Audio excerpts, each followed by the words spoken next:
देखिए, अभी कुछ दिन पहले अमेरिकी कांग्रेस का एक डेलीगेशन तिब्बत के मुद्दे का समर्थन करने के लिए भारत के धर्मशाला शहर में आया हुआ था और इस डेलीगेशन के द्वारा इस बात का आश्वासन भी दिया गया है कि जल्द ही अमेरिका के राष्ट्रपति Joe Biden Tibet policy bill पर अपना हस्ताक्षर करेंगे और इस बिल का उद्देश्य तिब्बत मुद्दे को हल करने के लिए चीन पर दबाव डालना है। और यह यात्रा ऐसे समय पर हो रही है जब अमेरिका और चीन के संबंध पहले से ही सबसे निचले स्तरों पर है और इस समय अमेरिका का मुख्य एजेंडा बीजिंग यानी चाइना को नियंत्रित करने का है। तो आज के इस डिस्कशन में हम यह जानने की कोशिश करेंगे कि कैसे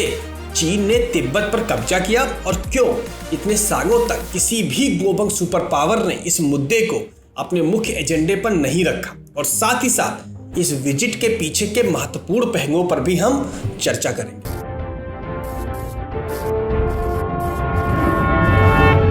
देखिए, कभी भी जब ऐसा कोई युद्ध होता है जिसका मकसद टेरिटोरियल गेन का होता है तो दोनों पक्षों के द्वारा ऐसे युद्ध को अलग अलग तरीके से डिस्क्राइब किया जाता है। कोई इसे लिबरेशन कहता है तो कोई इसे इन्वेजन, जैसा कि हम सभी ने भारत और कश्मीर के मामले में भी इसे देखा है। ठीक उसी प्रकार से चाइनीज गवर्नमेंट ने तिब्बत के इस मुद्दे को पीसफुल लिबरेशन ऑफ तिब्बत कहा, वहीं पर तिब्बती सरकार के द्वारा इसे चाइनीज इन्वेजन ऑफ तिब्बत कहा गया। देखिए, तिब्बत के इन्वेजन को समझने से पहले हमें इन्वेजन से पहले के तिब्बत के इतिहास को थोड़ा सा जान लेना चाहिए। देखिए,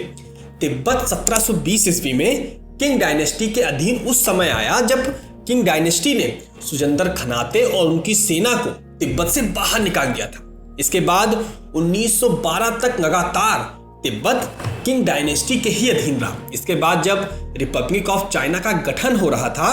तो उन्होंने विरासत के रूप में किंग डायनेस्टी के अधीन जितने भी क्षेत्र थे उसे चीन का अभिन्न अंग बताया, जिसमें तिब्बत भी शामिल था। और इस क्लेम का आधार एक बाइंडिंग एडिक्ट बना जो कि क्वीन डुंगरवांग के द्वारा साइन किया गया था। अब जिन लोगों को ये नहीं पता कि ये एडिक्ट क्या होता है उन्हें मैं बता दूं कि एडिक्ट एक तरीके का, आज के समय में आप समझ लीजिए, एक पार्लियामेंट के द्वारा कानून हो सकता है जो कि पूरी जनता पर तो बाइंडिंग होता है लेकिन यह शासक पर लागू नहीं होता। वहीं पर पार्लियामेंट के द्वारा यदि कोई कानून बनाया गया है तो वो जनता के साथ साथ सरकार पर भी लागू होता है। अब देखिए, इसी डॉक्यूमेंट के आधार पर 1912 में जो चीन के द्वारा प्रोविजनल संविधान को अपनाया गया उसमें तिब्बत और किंग डायनेस्टी के अधीन कई सारे क्षेत्रों को चीन का अभिन्न अंग बताया जाता है। अब देखिए, 1911 में यदि हम देखें तो सिन्ही रिवॉल्यूशन पारित हुआ था। इस सिन्ही रिवॉल्यूशन के बाद तिब्बत ऑटोनॉमस रीजन एक स्वतंत्र राज्य के रूप में घोषित किया गया था जो कि रिपब्लिक ऑफ चीन से स्वतंत्र था। और वहीं पर कई सारे बॉर्डर एरियाज ऐसे थे जो कि पहले की तरह ही चाइनीज नेशनलिस्ट पार्टी के अधीन रहते थे। और 1913 से 1933 के बीच में यदि हम देखें तो उस समय 13वें दलाई लामा के द्वारा काफी सारे ऐसे प्रयास किए जाते हैं कि वह अपनी मिलिट्री को मॉडर्नाइज कर सके, लेकिन कई सारे मॉन्क के द्वारा इस चीज का विरोध किया जाता है जिससे यह प्रयास उनका असफल होता है। और इस समय के दौरान तिब्बत की सरकार इंडिया, यूनाइटेड किंगडम और अमेरिका को छोड़ करके किसी भी देश के साथ कोई डिप्लोमेटिक कॉन्टेक्ट नहीं बना पाई, जिसकी वजह से तिब्बती सरकार जियोपॉलिटिकल आइसोलेट हो गई और वह कभी भी चीन के द्वारा तिब्बत पर कब्जा करने के प्रयास को अंतरराष्ट्रीय समुदाय के सामने नहीं रख पाई। इसके बाद दोस्तों बात आती है 19 जुलाई 1949 की, जब पॉलिटिकल तिब्बत में चीनी कम्युनिस्ट पार्टी के द्वारा आयोजित आंदोलन को रोकने के लिए तिब्बती सरकार ने ल्हासा में स्थित चीनी डेलीगेशन को निष्कासित कर दिया। और नवंबर 1949 में तिब्बती सरकार ने अमेरिकी विदेशी विभाग और साथ ही साथ ब्रिटिश सरकार को एक पत्र लिखा जिसमें उन्होंने दोनों सरकारों को यह अनुरोध किया कि वह पीपल्स रिपब्लिक ऑफ चाइना के सैनिकों से लड़ने के लिए तिब्बत तैयार है और वह हर उपलब्ध साधन का इस्तेमाल करेंगे ताकि वह चीनी ट्रूप्स को रोक पाए। जैसा कि मैं आपको पहले ही बता चुका हूं, 1913 से 1933 के बीच में 13वें दलाई लामा के द्वारा अपनी सेना को मॉडर्नाइज करने का प्रयास किया गया था, लेकिन तिब्बत की रूढ़वादी सरकार ने जानबूझकर अपनी सेना पर उस समय कोई भी जोर नहीं दिया था और उस समय आधुनिकीकरण से उन्होंने परहेज किया था। और जब सेना के आधुनिकीकरण और ट्रेनिंग के प्रयास 1949 में शुरू किए गए तो उस समय तिब्बती सरकार को सिर्फ असफलता ही हाथ लगी, क्योंकि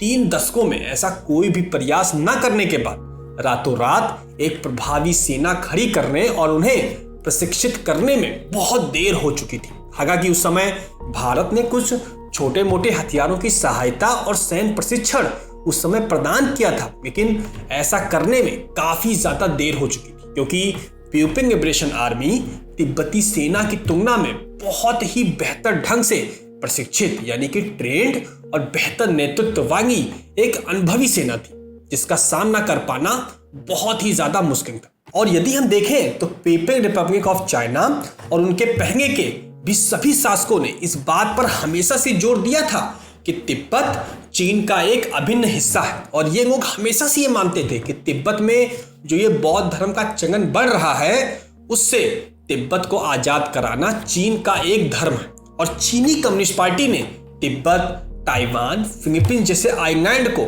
चीन में शामिल करना अपनी एक टॉप प्रायोरिटी बना गया था। अब भले ही इसे शांतिपूर्ण ढंग से किया जाए या फिर फोर्स के जरिए। और उस समय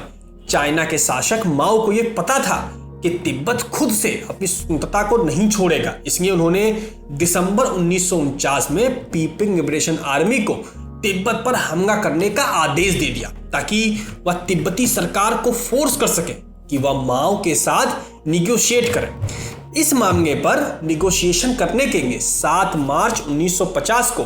तिब्बत और चीन की सरकार का एक डेलीगेशन भारत आया, ताकि वह इस बात पर चर्चा कर सके कि चीन तिब्बत की संप्रभुता की रिस्पेक्ट करेगा। दोस्तों,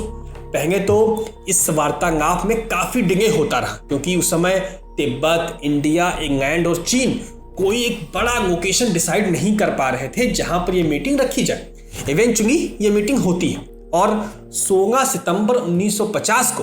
तिब्बती सरकार का डेलीगेशन चीन के एम्बेसडर जनरल से मिलता है। अब देखिए, उस समय चीन के एम्बेसडर ने 3 पॉइंट का प्रपोजल रखा, जिसमें उन्होंने कहा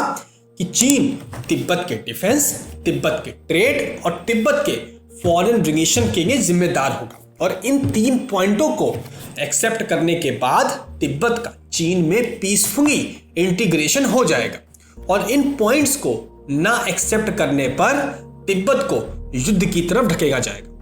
तिब्बत के डेलीगेशन ने इस बात को मानने से उस समय इनकार कर दिया और यह शर्त रखा कि तिब्बत हमेशा से इंडिपेंडेंट था और इंडिपेंडेंट ही रहेगा, लेकिन वह चीन से काफी क्लोज रिलेशन रखेगा और तिब्बत को आजाद करने की जरूरत नहीं है, क्योंकि ब्रिटिशर्स भी अब नहीं है और ना ही उन पर कोई अमेरिकी सरकार का कब्जा है और ना ही किसी और का। और तिब्बत आगे जाते हुए दलाई लामा के द्वारा ही रूल किया जाएगा।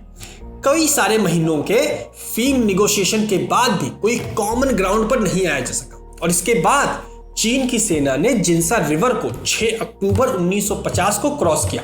और सीमा से लगे कामडो नामक गांव पर कब्जा कर लिया। इस गांव पर कब्जा करने के बाद चीन की सेना ने वहां के लोगों पर बहुत ही ज्यादा अत्याचार किया और तिब्बत सेना के पकड़े हुए कमांडरों को निगोशिएशन करने के लिए भेजा।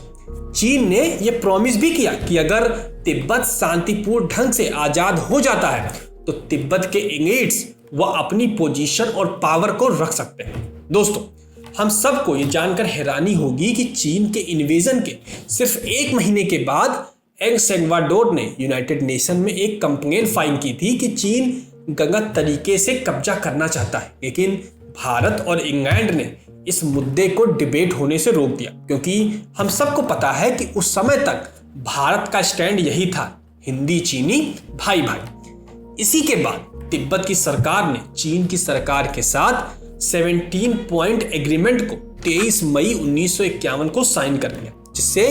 चीन की पीपुल्स लिबरेशन आर्मी का परमानेंट रूप से तिब्बत में प्रेजेंस हो गया। दोस्तों, यहां पर एक सवाल उठता है कि क्यों चीन के द्वारा तिब्बत पर इतना अत्याचार करने के बावजूद भी किसी भी देश के मुख्य एजेंडे पर तिब्बत का मुद्दा नहीं रहा। इसका रीजन यह है कि कोल्ड वॉर के दौरान हम सबको मालूम था कि चीन और रूस के बीच में कभी भी नहीं बनती थी। इसका फायदा उठाने के लिए अमेरिका और अन्य यूरोपीय देशों ने चीन को आर्थिक रूप से मदद करना शुरू किया और वह चीन को यूरोप के सभी कंपनियों के कॉन्टैक्ट मैन्युफैक्चरिंग के हब के रूप में बनाना चाहते थे। और इससे ये बात जाहिर थी कि कभी भी वह चीन के खिलाफ किसी भी मामले में नहीं जाएंगे। और जो यूरोपीय देश आज रूस और यूक्रेन वॉर में गला फाड़ फाड़ कर चिल्ला रहे हैं कि यूक्रेन पर रसिया गलत तरीके से कब्जा करना चाहता है, ये वही देश है जो तिब्बत के एनेक्सेशन के टाइम पर चुप्पी साधे हुए बैठे थे। और उस समय सिर्फ यूरोप ही नहीं, भारत भी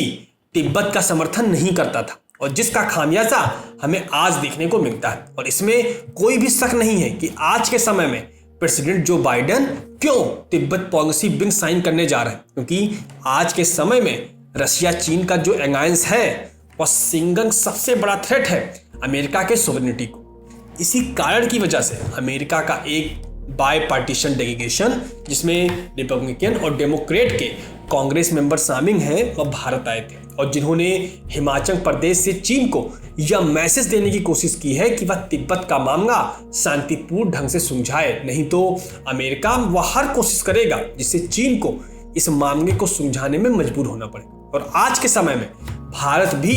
तिब्बत के समर्थन में इसीलिए खड़ा है क्योंकि उससे सबसे बड़ा थ्रेट चीन से ही है। और इस बात से हमें कोई भी आश्चर्य नहीं होना चाहिए कि भविष्य में अगर अमेरिका और वेस्टर्न कंट्रीज को लगता है कि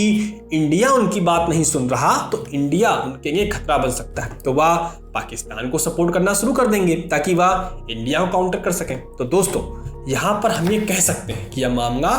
तिब्बत की संप्रभुता का समर्थन देने का नहीं है, यह मामला अपने हितों में किए गए प्रयासों का है। क्योंकि साउथ चाइना सी में जितने भी आइलैंड कंट्रीज हैं, चाहे वह ताइवान हो, चाहे वह फिलीपींस हो, चाहे वह वियतनाम हो, सभी देशों के नाक में चाइना ने दम करके रखा है, जिसका कारण है कि अमेरिका चाहता है कि तिब्बत के मामले पर चीन को दबाया जा सके। और जो यह बिल साइन करने जा रहे हैं वह चीनी सरकार मानने को बाध्य भी नहीं है। ये खाली एक बिल है जो कि यह दिखाता है कि तिब्बत वापस से अमेरिका के मुख्य एजेंडे पर है। यह देखने वाला विषय होगा कि सितंबर में इलेक्शन के बाद क्या डोनाल्ड ट्रंप भी यही सेम पोजीशन मेंटेन करेंगे या नहीं, क्योंकि अगर अमेरिकी मीडिया हाउसेस की बात माने तो डोनाल्ड ट्रंप इस बार इलेक्शन में जीतते हुए दिखाई दे रहे हैं। तो सरकार बदलने के बाद क्या यही से यथास्थिति बनाई रखी जाएगी या नहीं, यह देखने का विषय होगा। चलिए, आज के इस वीडियो में इतना ही, मिलता हूं अगले वीडियो में। नमस्कार।